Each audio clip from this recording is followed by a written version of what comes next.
With Ellie Mina, registered parliamentarian for many years, travels the country helping boards and councils with meeting effectiveness and procedures, etc.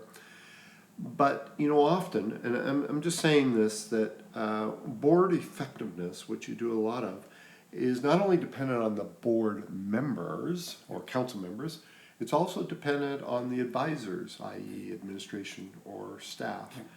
And so let's kind of go through, you know, kind of typical expectations of administration.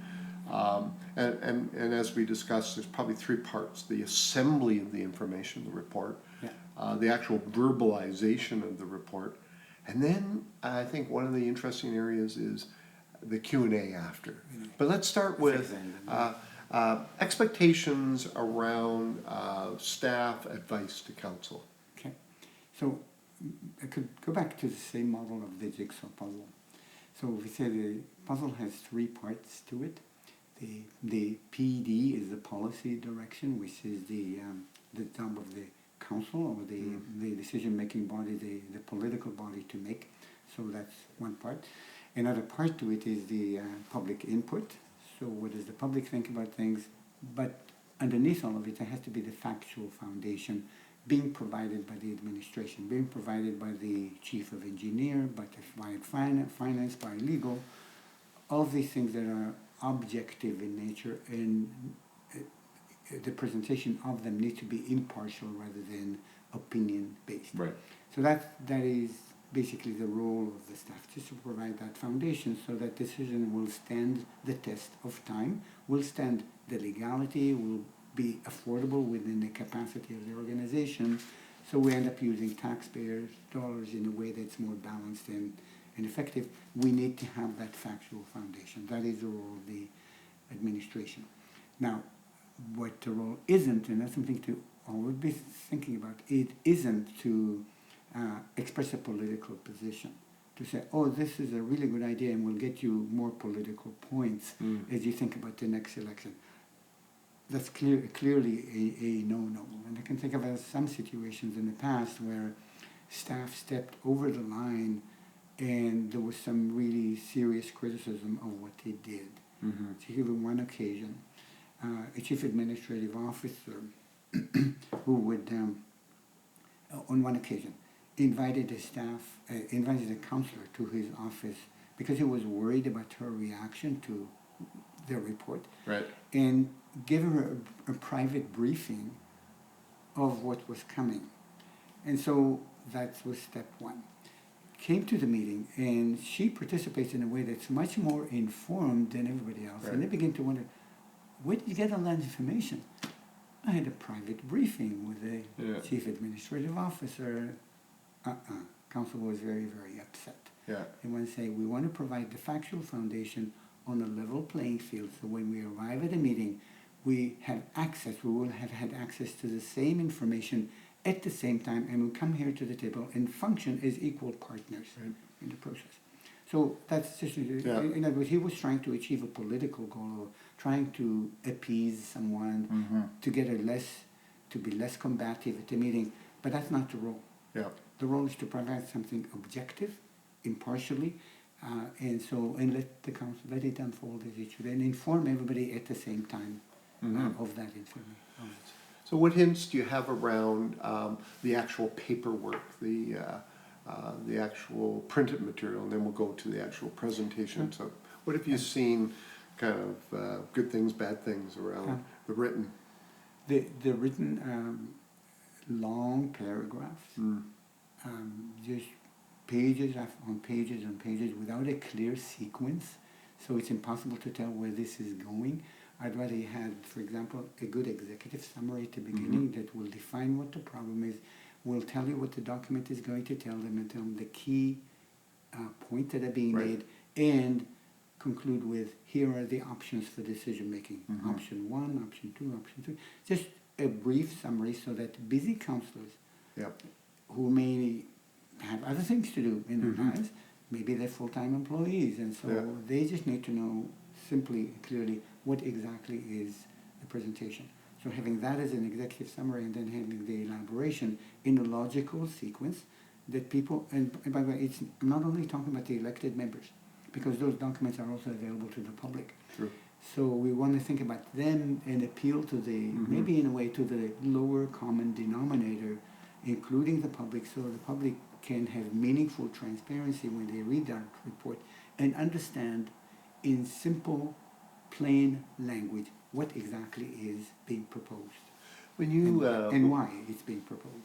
and when you work with boards and councils, Ali, what do they give you feedback that is missing sometimes in a staff report? What are some of the things that they say? Well, we don't get this, we don't get that. And I know you speak of three options, which is I'm a big champion of. But do they indicate other things that they find sometimes missing? Maybe it's less what's missing, but sometimes being overwhelmed.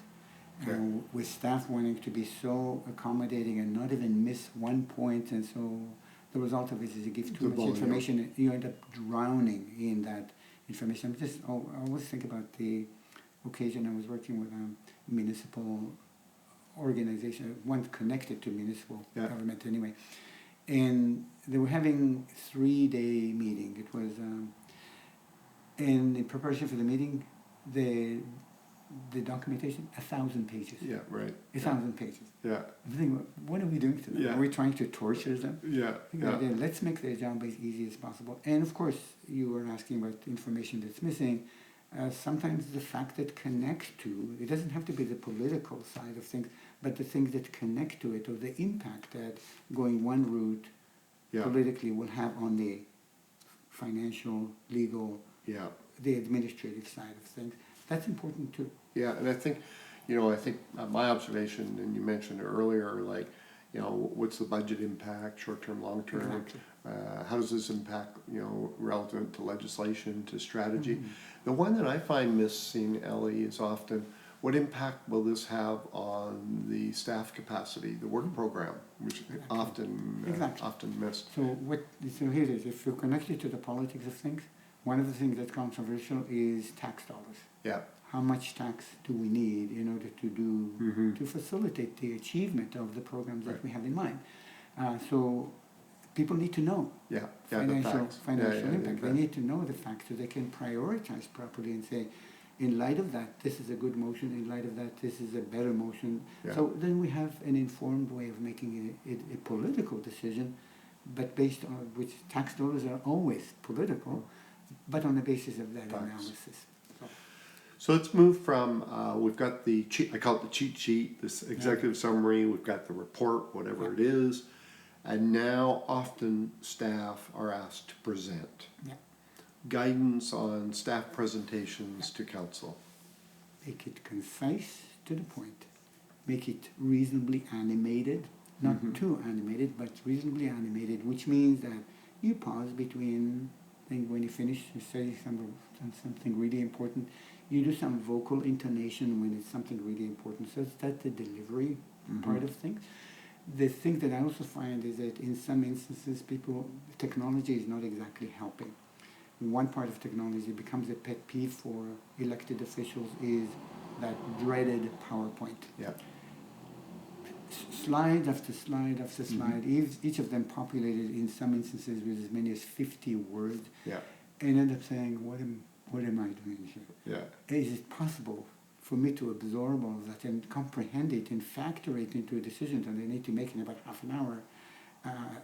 Is it intellectually? Am I beyond my intellectual capacity to do that? And so people will not admit that. They will just end up, in some instances, believe it or not, they will just say, let me look at my electronic device and see what. And maybe I'll post something on Facebook. So they're here in body, but they're not here in spirit, and that's the danger of having overwhelming people with information and having too many PowerPoints, too many words. Make it concise, to the point. Support what you're presenting by the verbal presentation. We just need to be more careful. Which is a whole area in itself, right? How to make powerful presentations. And now, we're almost there. Now there's a Q&A period, right? Before, let's say, council will have the debate. What are some things that you see happening in the Q&A? Well, there's a few things. I guess the places that I have personally found Yeah. to be the most challenging, and there are times that I'm presenting to council, for example, observations about the procedure bylaw and how it can be such that you'll have all the ingredients for a good meeting and for good decision making. So having what is good and what is not so helpful. And so there was one occasion that individual who maybe was used to having his way, Yeah. and based on what he read in the bylaw that was written with my input, started attacking the bylaw and started indirectly attacking me. Right. And so that's a problem. The question is, what would you do if you were what you're presenting is being questioned, almost like you're being treated like a hostile witness? Right. I think the idea is take a deep breath and just recognize that your job is not to debate, your job is to inform. Objective, not subjective. So you're not to be drawn into the political arena by starting to argue. Maybe if people do that, the best comment I can think of for you to say, I just want to make it clear. My understanding of my role is just to present factual information and provide you with a factual foundation so you can make informed decisions. My job is not to enter the debate. That is your role, and you'll do that as soon as I step away from the table. Yeah. Yeah. So then you stand for the process, basically saying my role is not to argue, and I will not do that. I will not enter the political arena. I'm just here to provide you with that foundation, and as soon as you have that clarified, then I'll step away from the table and you can debate whichever proposal you want to. So, well, I think that's one example of it's a good example. Well, I think you started with what I think most people know is staff's job is to provide complete objective information, which sounds fine but then you talk about the importance of the report template, the executive summary. Now, one of the things that I recall that you've talked about is that the report may come from one person, but it reflects the whole administration. And so what's your suggestions around making sure colleagues, other people have input to that? Yeah, and that's the goal. The goal is to get all relevant input, especially when the decision is complex, when the impact is big. Yeah. We want to be sure that we give council, when it needs to make difficult political decisions, the solid foundation that they need in order to make those decisions. And so we need to function as a team, a staff team, meaning that we need to know what the other departments have, what knowledge, what wisdom they have. So in some instances it's a little bit, in some instances it's a lot. Right. To make sure that what we present has that balanced perspective. So it may be an engineering input that's dominant in one case, but we also need to have the financial and the legal input. Right. So unfortunately what I find is in some instances municipalities end up working in silos. Right. What we need, and I think the political leaders need, is for the silos to talk to one another, to share information, to get input before we finalize a report, to make sure that what we present is indeed the full factual information and not only coming from one department. So some internal collaboration. Yeah, so sort of the pre-meeting. Now another dilemma, Ellie, that I often see is, what do staff do when they're not clear what council's even looking for? So they might say, we need to do something about affordable housing, and that's it, and staff are supposed to do something with it. What kind of council advice do you give in those kind of situations? Okay, so my thinking is something like this. Before we solve a problem, we need to understand what the problem is. And so I think the preliminary document, especially if the issue is complex and really required not a one meeting treatment, but a series of meetings. Right. And the house is not on fire. We don't need to make a decision today. It's a big policy issue. So we want to just bring the knowledge level up gradually. Right. So maybe that's the place we start. Before we come up with any solutions, before we even touch any writing of any motion for council, We just say, let's define what the problem is. Yeah.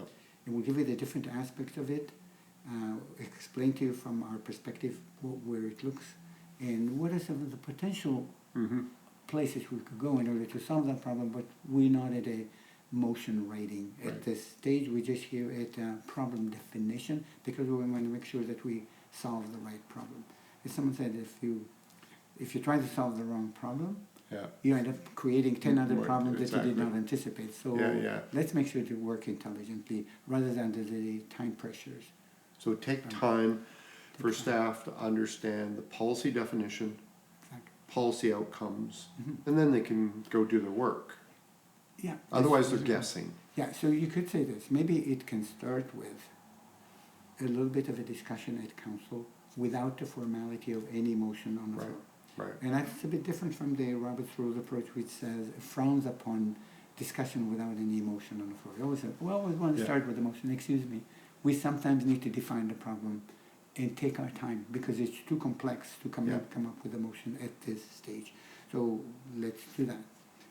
So Mhm. staff present a bit, councilors present, here is what we see in the community, here's what our citizens tell us.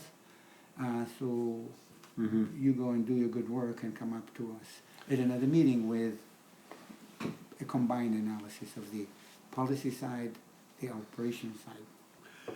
Now, we didn't, we haven't broached this, Ellie, so, but there are, let's take the in-camera meeting or closed meeting aside. But throughout the local governments, we're tending to see two different types of meetings.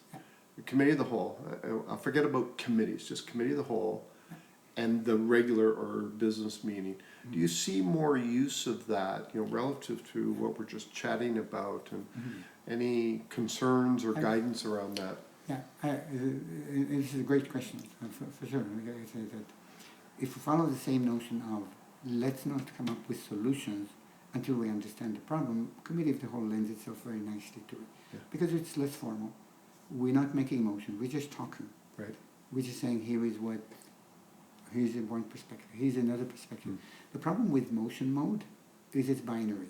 You vote yes or you vote no. Right. There's just one solution and you debate it, you may propose an amendment, but Yeah. still it's a binary process. In reality is local government officials will face things that are a lot more complex than Right. A or B. It may mean that there is A, B, C, D, E, and we need to look at all of them together. And this book, Robert's Rule of Order, does not lend itself to doing Yeah. it. Committee of the whole does. Yeah. So, and that serves everybody. I mean, first of all, it gets council aligned, but staff aligned, because at the end of the day, when staff make presentations, it comes from someplace. That policy certainty, good report, a template, and a good presentation. Yeah, and so with a complex issue, it would be like a Yeah. back and forth. Exactly. So Yeah. staff has advanced the issue knowledge-wise, based on that preliminary committee of the whole. We still are not ready with solutions. We want to get input on what we Right. gathered. Is there something we're missing? So then we build up a knowledge base. Yeah. So by the time we're ready to actually make decisions, it's not just in vacuum. Right. We have done our work, and if the community watches this process, I think it has a lot more respect for it. It's more transparent, and by the way, community halls should be in public. Yep. Going to a closed meeting should be the absolute exception, and those will be times when there's some potential risk in holding something Right. in front of the public. Well, I like what you're saying, because you're really treating the decision-making process as a learning process. And thank you very much, Ellie. It makes life a lot easier. Thank you. Thank you.